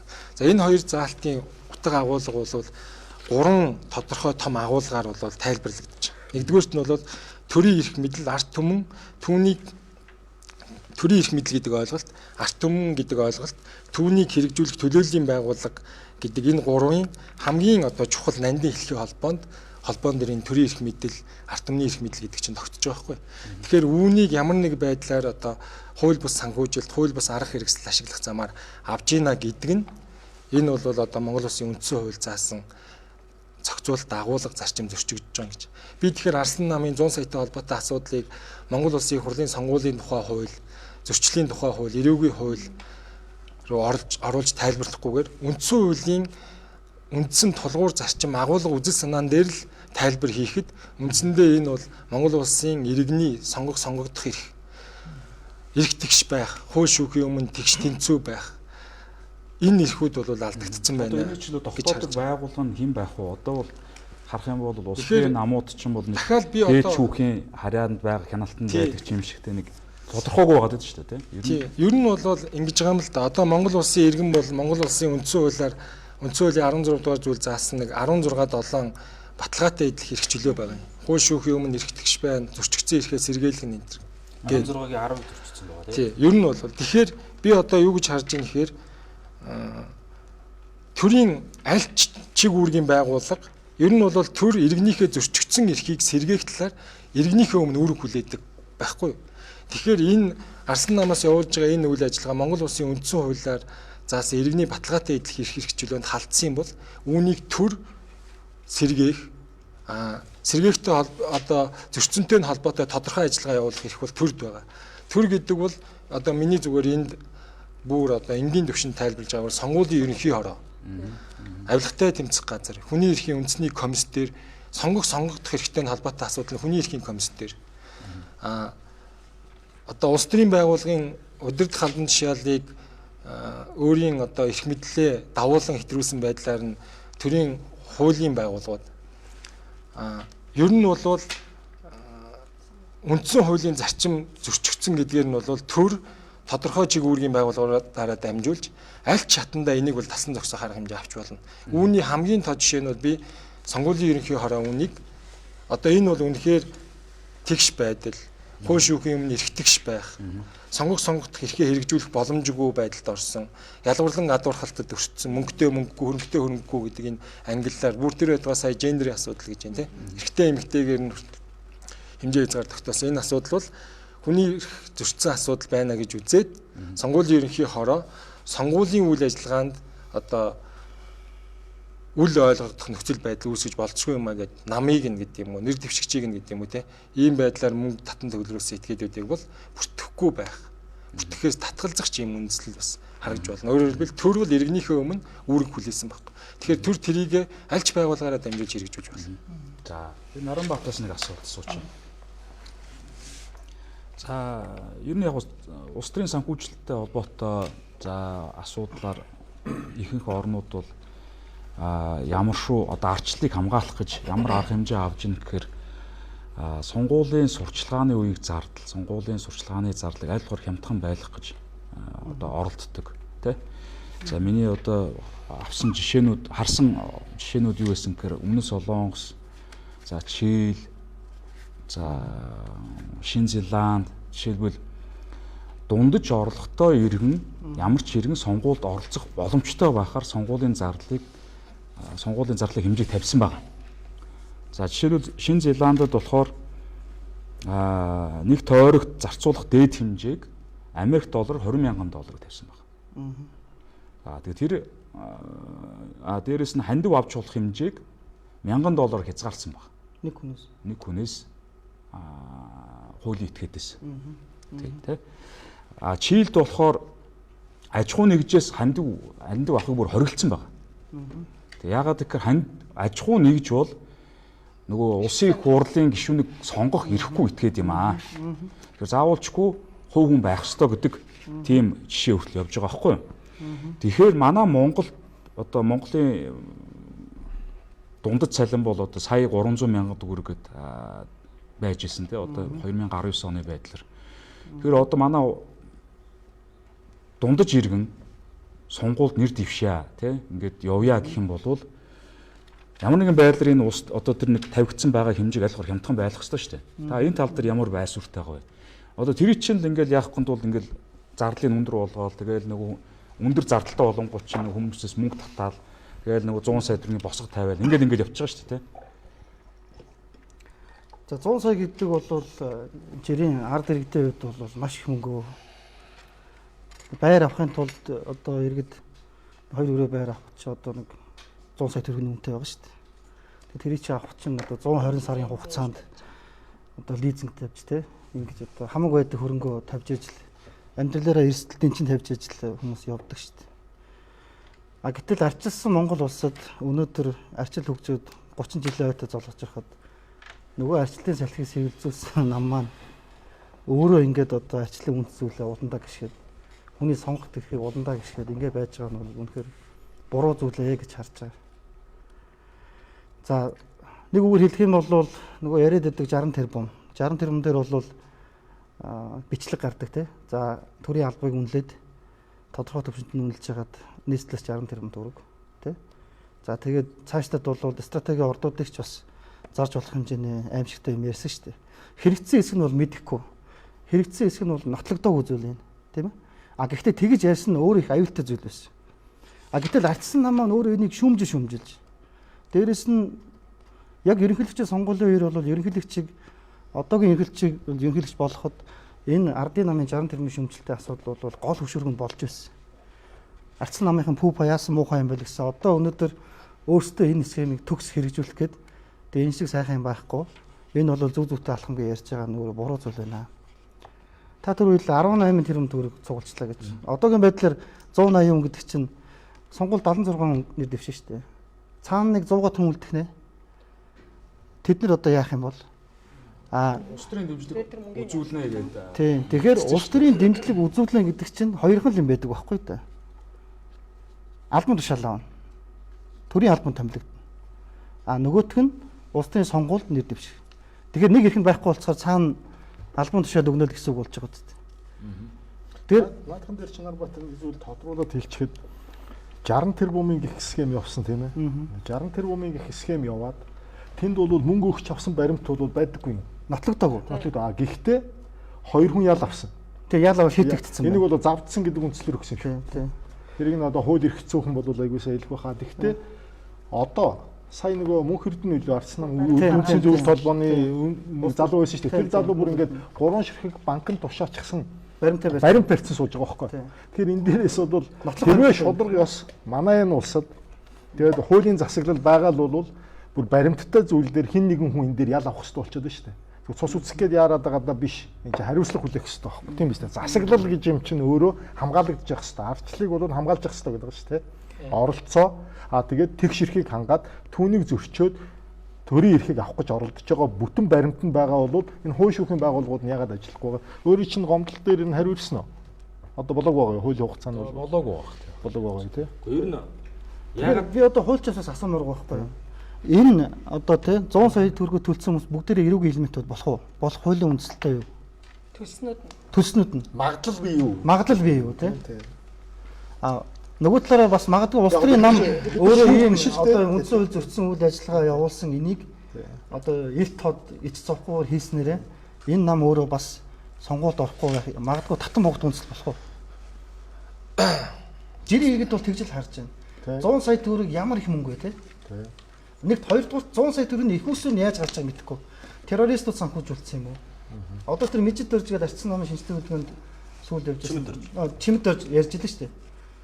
Нэг манай намын нэг том ах маань 5 хүний 100 сая хийцэн байна. Одоо Google дээр нүдэд тавьж байна. Энийний дараа тоглоомын парламент бий болно. Хамаарчд бий болно. Хамгийн эхэлж орох хэвээр. Тэгээд би бас энэ асуултан дээр хуульчаас бас дахиад тодруулах авмаар байгаа байхгүй. За иргэд бол тодруулгын дэмжигдэх үү? За ер нь бол 100 сая төгрөгийг тухайн хүн ямар учраас өгсөн бэ гэдгээс бас хамааралтай гэж ойлгож байгаа. Өөрөөр хэлэх юм бол би сонгуульд нэр дэвших гэж өглөө. Хэрвээ сонгуульд нэр дэвших эрх маань баталгаажиж чадахгүй бол нам надад төрийн тодорхой чиглэлийн байгууллагууд дээр албан тушаал өгнө гэсэн ийм сэтэл зорилго байх юм бол энэ бол тодорхой төрлийн гэмт хэргийн шин чанарыг агуулад шалгадаад явах болцоотой. Тэгэхгүй одоо 100 сая төгрөгийн асуудал бол миний одоо өөрийн хүсэл зоригоос бий болсон юм а гэж ярьж байгаа бол бас энийг ари өөр агуулгаар ярина. Гэхдээ хандив гэдэг ойлголт өөрөө бас ямар одоо үр дагавартай вэ гэхээр хандив гэдэг бол хин нэгний хүсэл зоригоос бус өөрийнхөө хүсэл зоригоос урган гарч байгаа тийм зүйл шүү дээ. Гэтэл энэ улс төрийн Монгол Улсын их хурлын сонгуулийн тухай хуулиар сонгуулийн үйл ажиллагаатай холбоотой зардлыг сонгуулийн хуулиар зохион байгуулна гэд сонгуулийн хуулийн дотор нь хандив байна шүү гэд заасан байгаа байхгүй. Тэгээ гишүүний татвараар. За тэгсэн чинь энэ хандив гэдэг хэмжээтэй.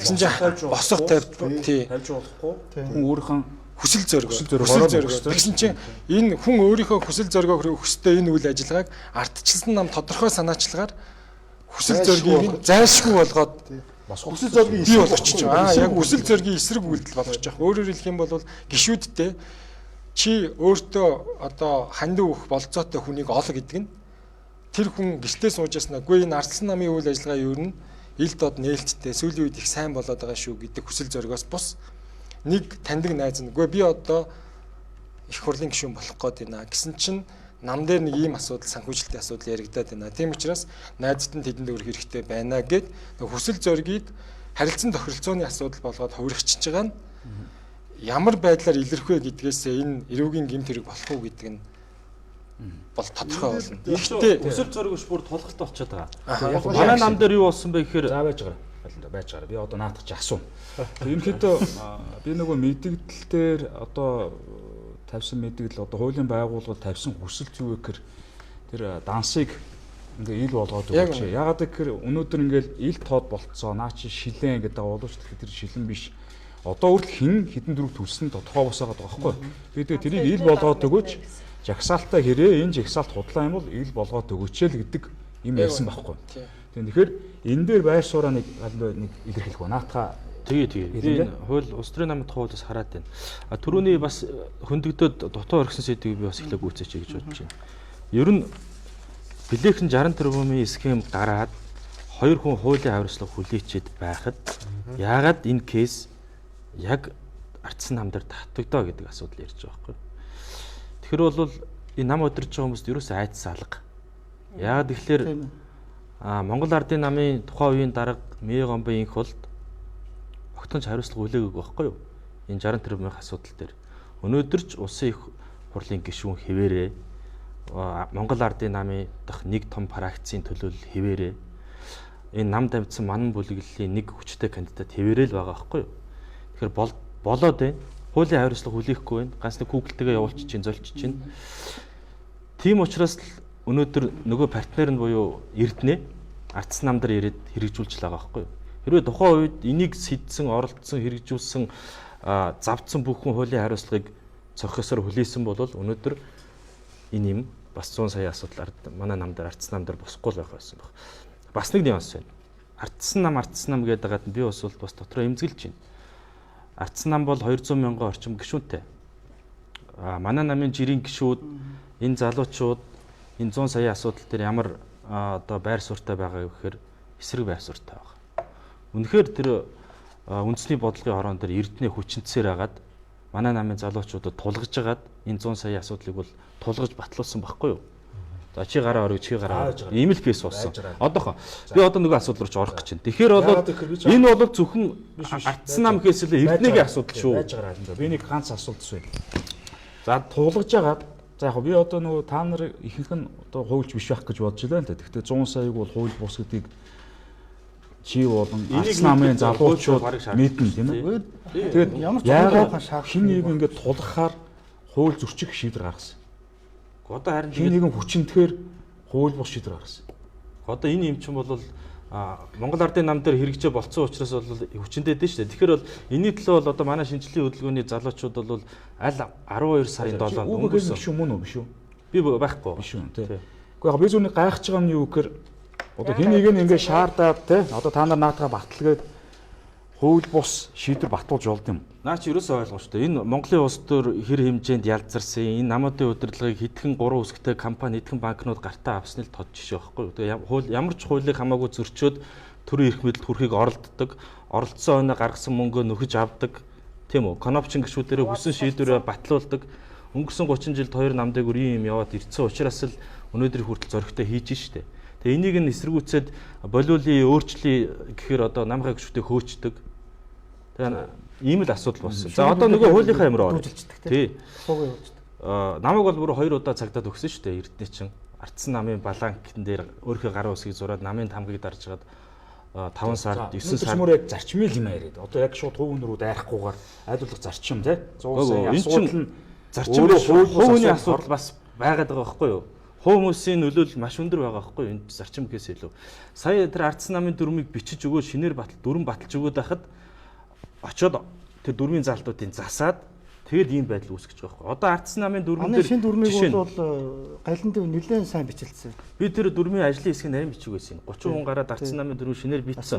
Тэр дотор мөнгөний нэг ч залт байхгүйсэн. Чи яг одоо наатаа ярьчихв.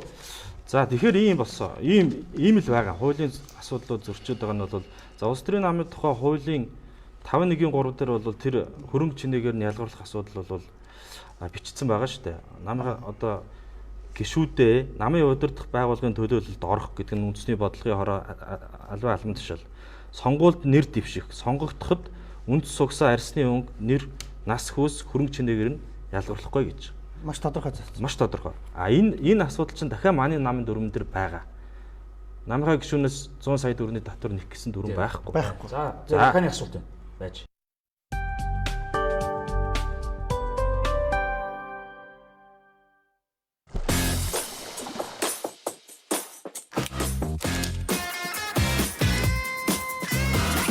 Бүх төрлийн жимс, тимбак. Гаацгүй унда. Дэлхийд дургадаг бүх жимс. Эрүүл хүнсээр хайрлаа. Милхаус өрөл тижээлийн үйлдвэр. Эрүүл мэнд амны хөндөгөөс эхэлдэг 100% урамлын найрлагатай хямлай дентал крем шүднийгоо таны гэр бүлийн сонголт. Химийн хурд бодисгүй, хавдар үүсгэгчгүй, далдуу модноос гаргаж авсан Сингапурын номер 1 аяга угаагч. Биохом таныг халамжлан. Та гэр бүлдээ хамгийн сайн сонгоорой. Мистер Рико органик. Энэ амралтын өдөр миний Монголын цэвэр шүүсэн арц үйлдвэрийн үнээр амралтын өдөр илүү хямд сансарсуулж дэлгүүр. Билобил тэрхний цусан хангамж, бодисын солилцоог сайжруулж тэрхний эсийг хамгаална. Билобил таны оюун ухааныг тэтгэн. Хоолны өвдөх үед танд өвдөлт намдаах үргэлжлэн мэдрэг хатуугүй чүлэг үйлдэлтэй септолет тоотол хэрэгтэй. Таны дуу хоолой таныг илэрхийлэх хүч.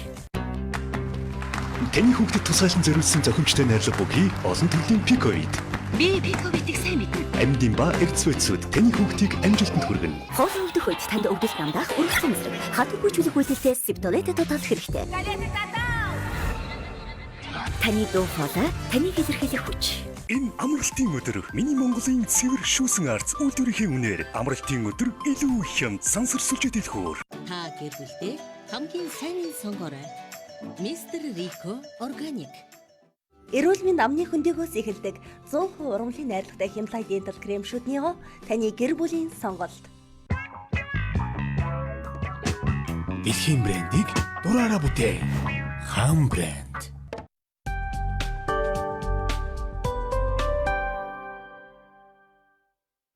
За наад чи одоо ойлгоцсон баг. Би хангаагаар яг хуультай холбоотой асуул арай дээр авч чадчих. За өнөөдөр танаа Арслан намын шинэ гинсэг мэдгэл хийсэн тийм яг энэ нэвтрүүлгийн өмнөх нь хийсэн байгаа. За одоо тэр жагсаалт бол ингээд худлаа. Тэгвэл манаа ингээд бүх юм данс шилээ. Бүх юм нийт тод байгаа. Тэгээд одоо бол Арслан намын гишүүн тийм. Арслан намын гишүүн. Тийм. Би шилэн байгаа юм. Одоо яаж жагсаалтаа мэдж байгаа юм? Байхгүй шүү дээ. Шилийн ямар ч шилийн юм байхгүй шүү дээ. Дахиад хууль зөрчсөн явж байгаа. Энэ улс төрийн намын тухай 5.1.2 дээр чинь улс төрийн намын үйл ажиллагаа ил тод явуулах гэж байж байгаа шүү дээ. Энэ чинь санхүүгийн үйл ажиллагаа хийж байгаа, хурал хуу, шийдвэр гаргах бүх асуудлыг хэлж байгаа. Санхүүгийн үйл ажиллагаа далд болсон. Манай намын ер нь тайлангаа та нар авч хилцдэг үү энэ жилээр? Хилцэх ёстой нэг ч хилцээг бол байхгүй. За тэр хандивын хэмжээ, татрын хэмжээ бүх юм ил далд байгаа шүү дээ. Ил тод байхгүй. Нэг жил тод юм намаас хөөчгээд. Одоо намайг одоо би одоо баг эрдэнэгээл хөмөр байх юм. Гэхдээ хараа энэ дээр нэг дахиад нөгөө анх гаргаж ирсэн одоо миний хэлжсэн санаа байхгүй оролцоо гэх. Энэ ардын намын одоо 60 тэрбумын схемийг бол жишээ нь ардын намын өөрсдийнх нь заах Арслан нам бусад намууд шүүмжилж байсан баг. Гэхдээ ардын намын өөрийнх нь дотоодын эсэргүүцэл ялангуяа залуучуудын энэ зарчим дээр сууж байгаа хүмүүсийн эсэргүүцлээр энэ асуудлыг нэг тийш шийдсэн шүү дээ. Улс төрийн хариуцлага бол тэр хүмүүс үлээсэн. Эрүүгийн хариуцлага зарим хүмүүс үлээсэн тийм.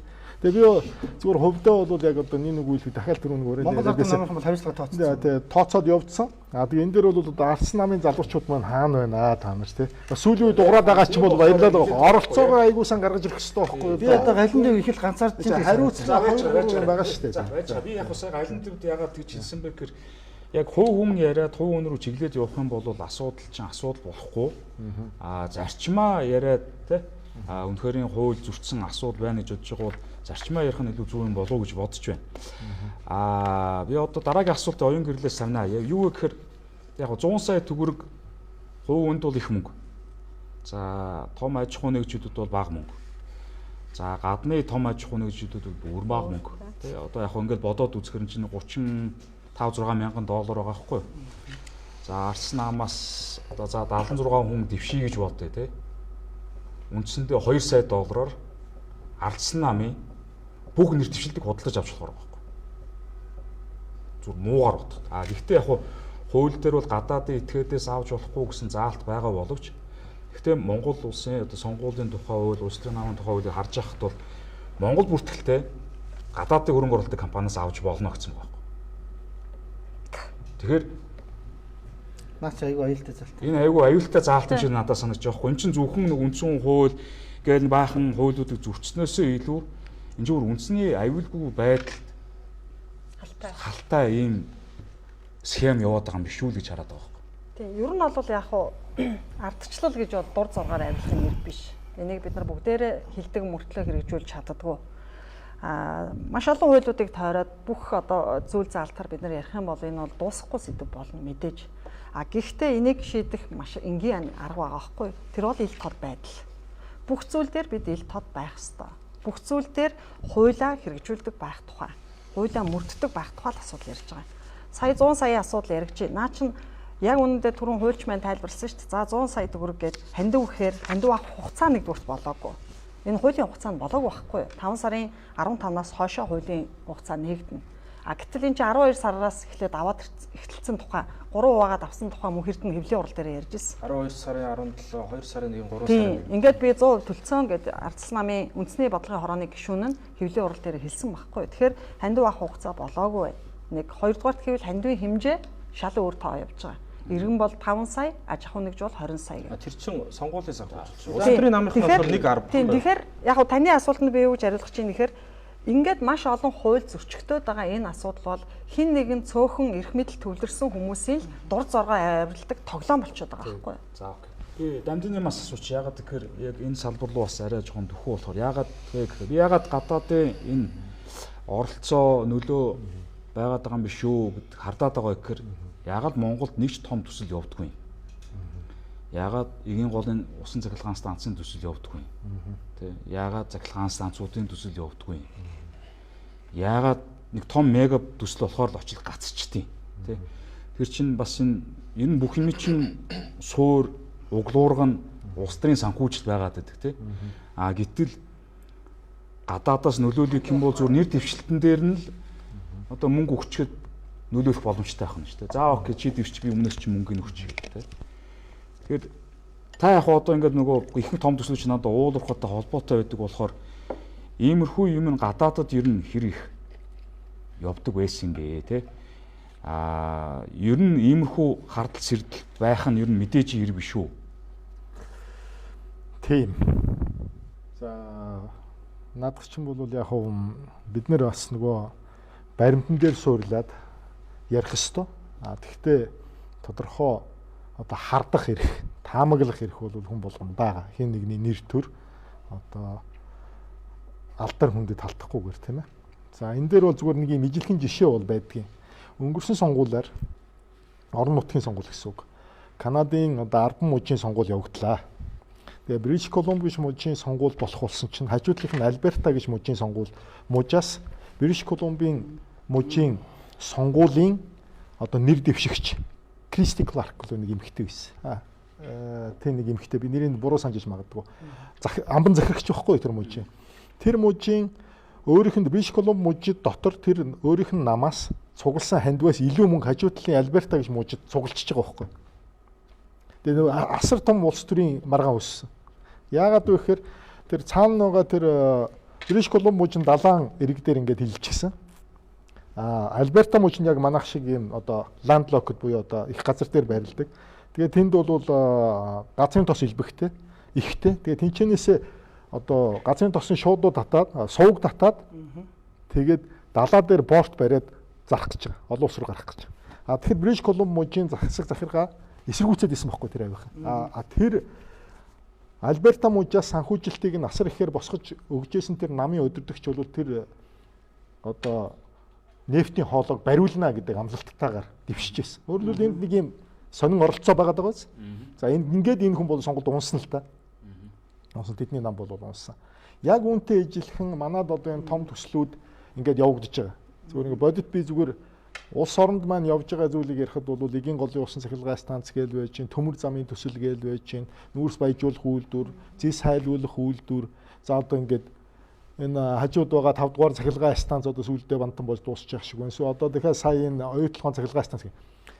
ер нь манай улс ирэх одоо чөлөөт эрчим хүчний их үүсвэртэй болгох одоо сонирхол хин нэгэнд алга. Энэ бол аюул тодорхой байгаа шүү дээ, тэ. За хоёрдугаарт манай улсын байгалийн баялаг ялангуяа хамгийн их давуу одоо хөрөнгө олж байгаа энэ нүүрстэй холбоотой энэ одоо олборлолт болон экспорт дээр тээвэрлэлтэн дээр явуулах сонирхол хин нэгэнд бас алга. Тэгээ одоогийн байдлаар. Одоогийн байдлаа. Тэгэхээр эндээс зүгээр өөрөө чинь одоо гавьягийн хардж байгаа хардлага бол байх магадлал бол байна. Байна тийм ээ.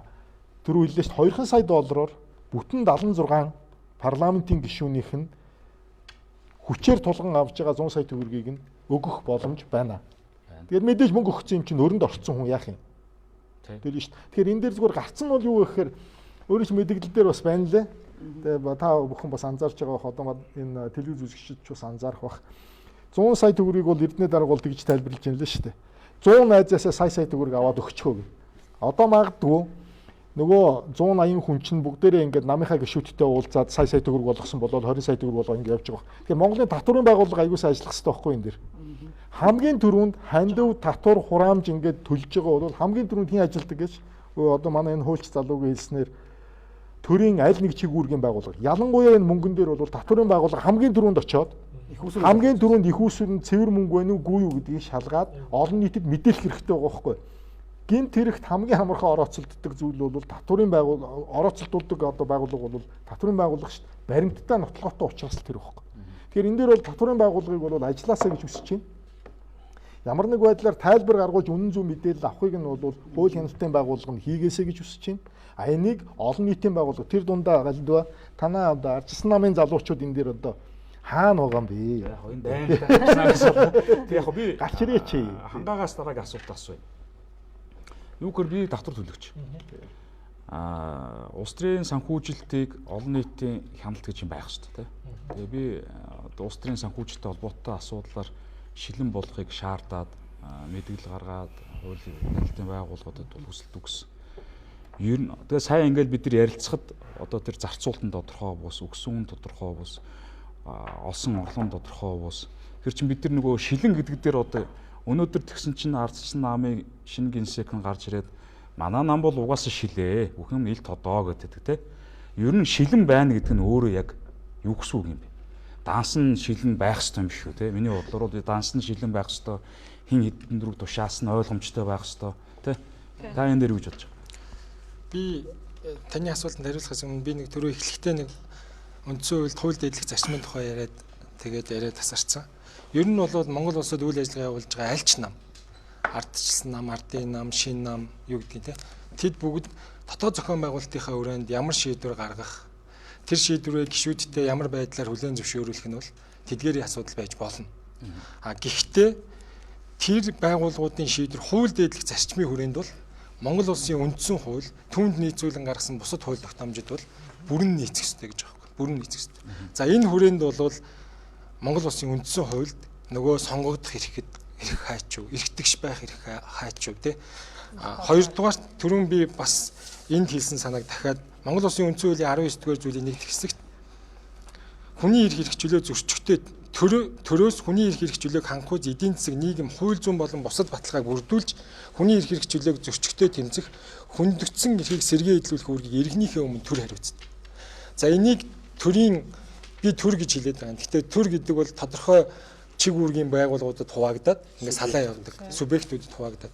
Тэгэхээр энийг бол төр заавал хэн нэгний гомдол мэдээлэлд үндэслээд бус татварын байгууллага нь үнэхээр энэ арслан намын мэдээлэлтэй холбоотой татвартай холбоотой асуудал юу болов гэд татвар өгж байгаа үйл явцтай холбоод шалгалтаа хийх.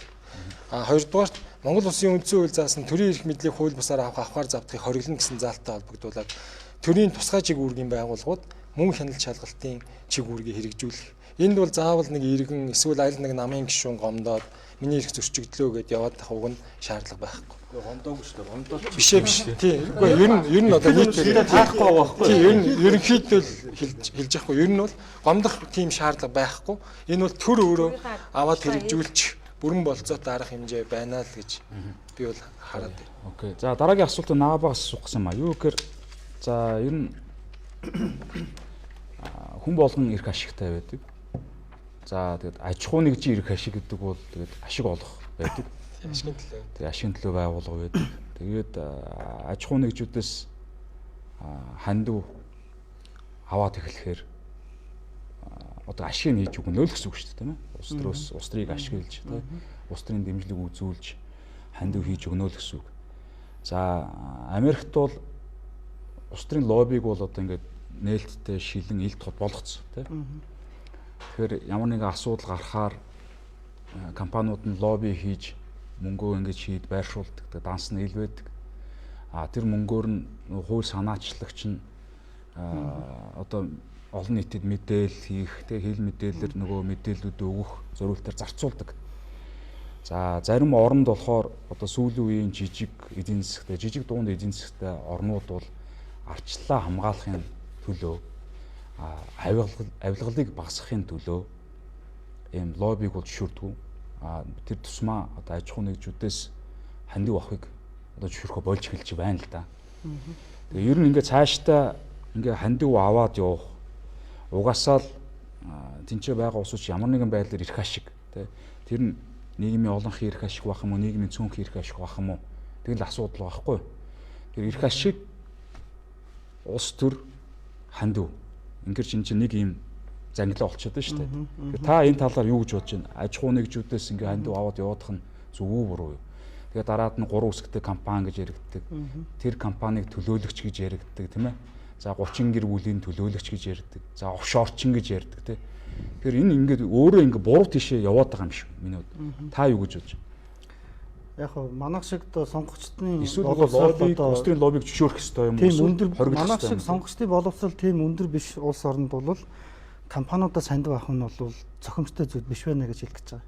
Яг хөө компаниудаас хандив авдаг жишээ байна. За би Америк болон Австралийн жишээг бол харж ирсэн. Америкт Трамп нэр дэвшиж хахад одоо нөгөө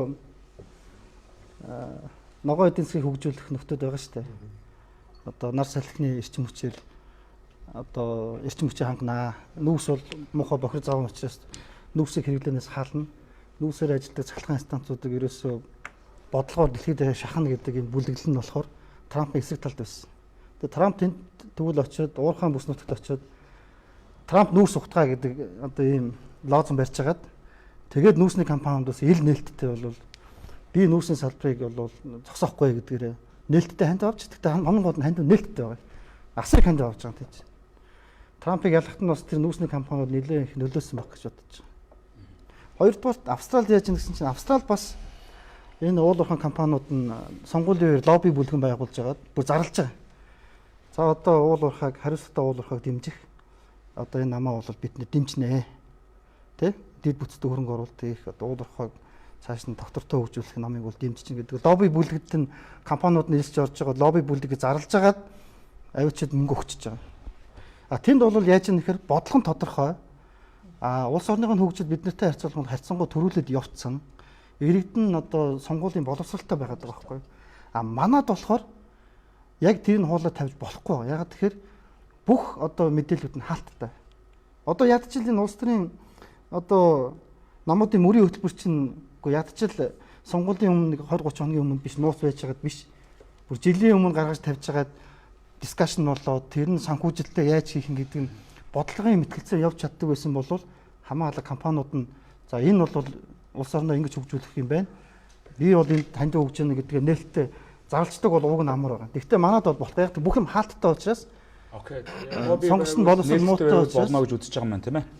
За би дамжин нэмээс асуух гэсэн юм аа. Одоо ерөнхийдөө нөгөө эфирийн цаг дуусах гэж байгаа болохоор энэ бол хаалтын зүйлийн асуултууд гэдээ ойлгож байгаа тийм. За улс төрийн сонгуульд аж ахуй нэгж гэдэг субъект оролцдог. Оролцохгүй шүү дээ.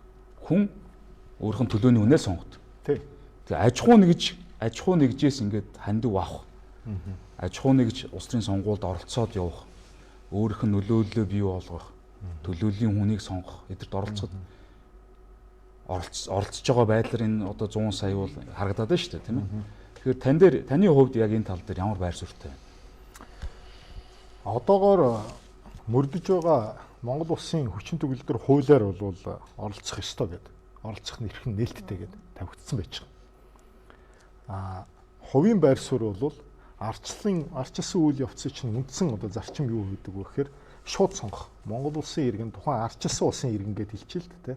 Арчилсан улсын иргэн өөрийнхөө төлөөний төрд гарах одоо хүнийг шууд сонгох эрхтэй. Түүнээсээ бас тодорхой жилийн дараалтаагаар 4 жил манад бол тий хариуцлага нэхэх эрхтэй. Нөгөөх нь тайлангаа тавьчих үүрэгтэй. Үгүй бол дахиад сонгогддоггүй. Монгол улсад одоо жил болгон 4 жил тутам болдог одоо улс төрийн сонгуул удахгүй болох гэж байна. Энэ дээр бол хүмүүс өөрийнхөө одоо 4 жил нэг удаа хэрэгждэг энэ сонгогдох эрхийг эдлэх гэж сууж байна л та. Тэгэхээр аж ахуйн нэгжийн тухайн асуухад бол яг одоогийн байгаа хуулиараа бол бид нар зөвшөөрсөн байна. Яг цэвэр миний хувийн байр суурийг асууж байгаа бол энийг бол зөвшөөрөхгүй байх ёстой.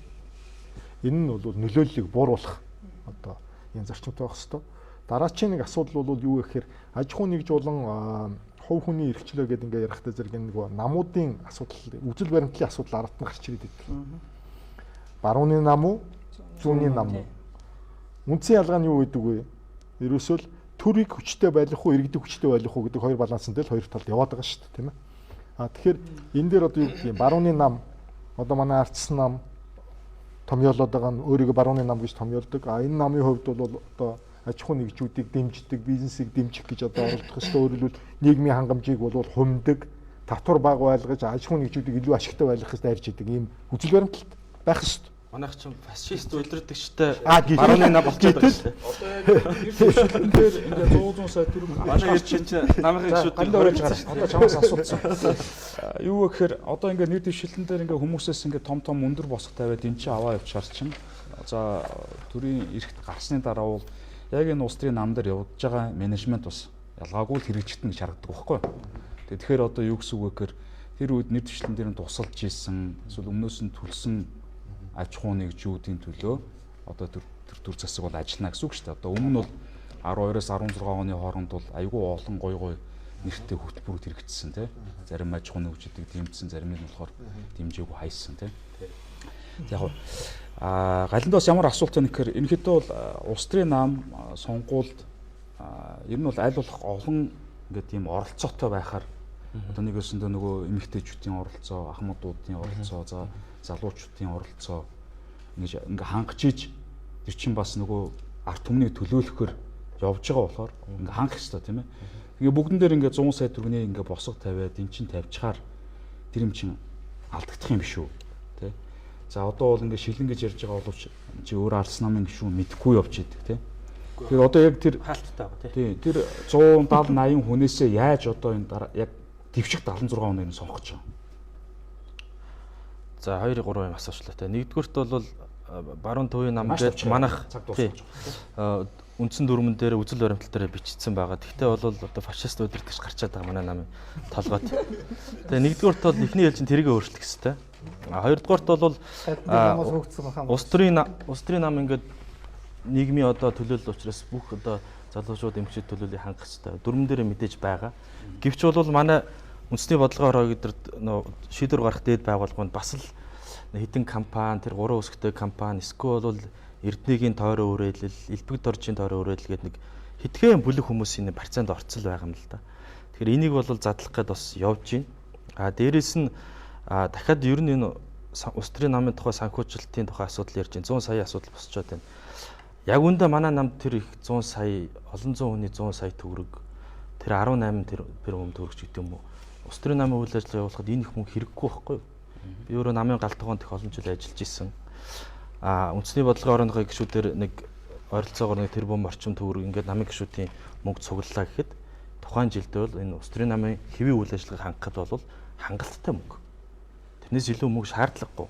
Тэгэхээр би дахиад хувь руу орох гэдэг нь Эрдэнэ энэ их мөнгийг яах гэж босгох гээд байна гэдгийг тэр төрийн тусгай чигүүргийн байгууллага шалгах хэрэгтэй. Энэ лав манай намын гишүүдэд эсвэл манай нам бодлогоо сурчлахад зарцуулагдах мөнгө биш ээ.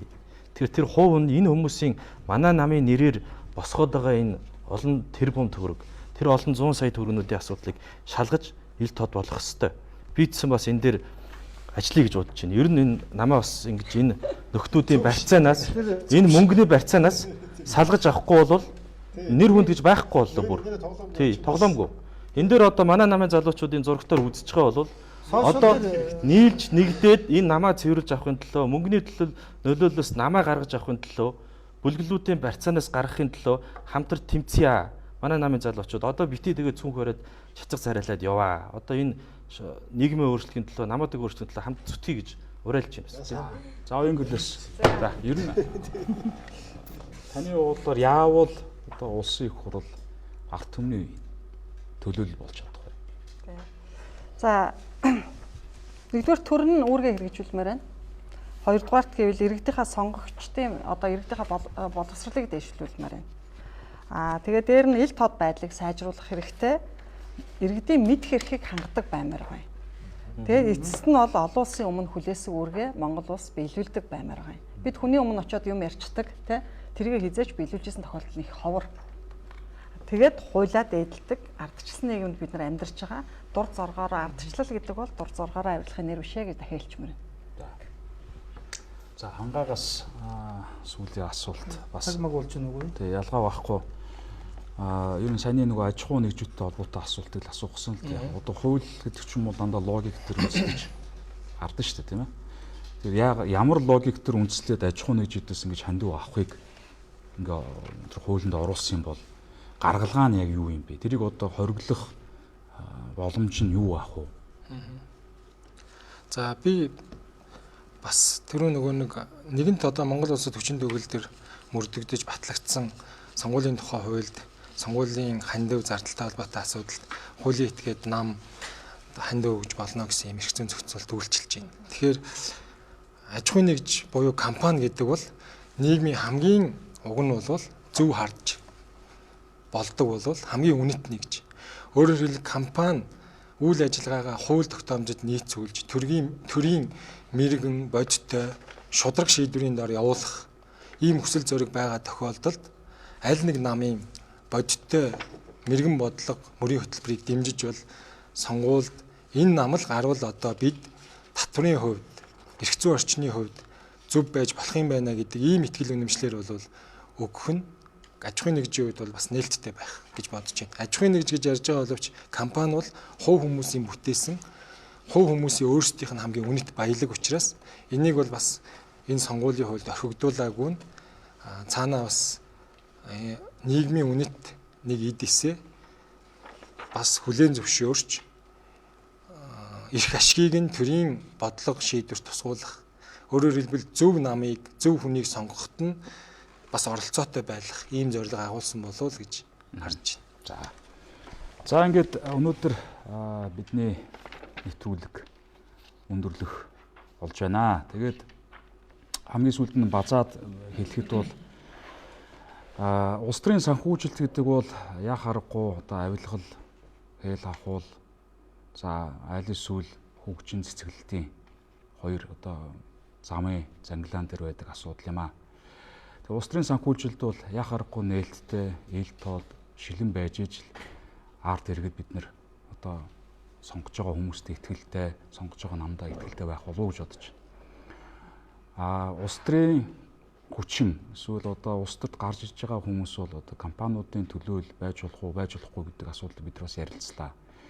За мэдээж хэрэг дансан шилэн байвал одоо улс төрийн намууд компаниуд аж ахуй нэгжүүдээс сандив авахд бол байж болох юм аа. Хэрвээ одооных шиг ингээд ийм даалд хаалттай байвал аж ахуй нэгжүүдээс авахыг бол хориглох нь зүйтэй юм байна гэж би хувьдаа бодож байгаа. Яагаад вэ гэхээр даалд аваад эхлэхээр нөгөө аж ахуй нэгж компани гэдэг чинь дандаа л хүүгэн байдаг. Тэгээ аж ахуй нэгж бол угаасаа зорилго нь ашиг хийх зорилгоор байгуулагддаг. Тэгэхээр яадаг гэхээр нөгөө зах зээл дээр шудраг өрсөлдөөнийг байхгүй болгодог, давуу талыг бий болгодог. За лиценз, тусгай зөвшөөрлөөр одоо монополь тогтоох боломжоо бий болгодог. Гэхдээ ингээд айгүй олон асуудлууд яг энтэй холбоотой. Тэгээ бид нар өнөөдөр яг сонгуул болохоос яг 2 сарын өмнө одоо энэ чинь ингээд сонгуулийн холбоотой сэдвэр ингээд сайхан ярилцлаа. Тэгээ ер нь бол бид нар бол хувь хүн, иргэнч бай, аж ахуй нэгж бай, ер нь бол тус тусдаа шаардлагуудаа тавих ёстой. Зарчмын зураас гэж байх ёстой. Зарчмын 2 зураас байх ёстой. Тэр зарчмынхаа зураас дотроо бид нэ юмудаа ярьж ах хэрэгтэй. Шаардлагуудаа хөргүүлж байх хэрэгтэй. Хин нэг нь одоо хууль бус болсон юмыг мэдээлснээр тэр хүн гэмтэн болдог энэ системийг бид өөрчлөх ёстой. Тэр хүн чинь харин эрсдэл гаргаад, иргэний зориг гаргаад бусад нийгмийнхаа бүх хүмүүсийн төлөө, бүх хүмүүсийн амьдралыг сайхан болгохын төлөө эрийн зориг гаргаж байна гэж харах хэрэгтэй. Тэгээд үзэгчтэй өнөөдөр бидэртэй хамт байсан маш их баярлалаа. Тэгээд дараа 7 хоног дахин уулзъя. Баярлалаа. Шүгэл үлээлжтэй хамгаалах хэрэгтэй байна. За баярлалаа. Шүгэл үлээ.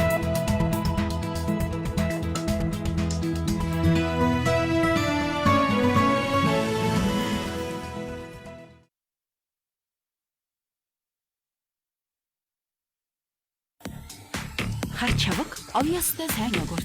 Шинээр худалдаанд гарлаа.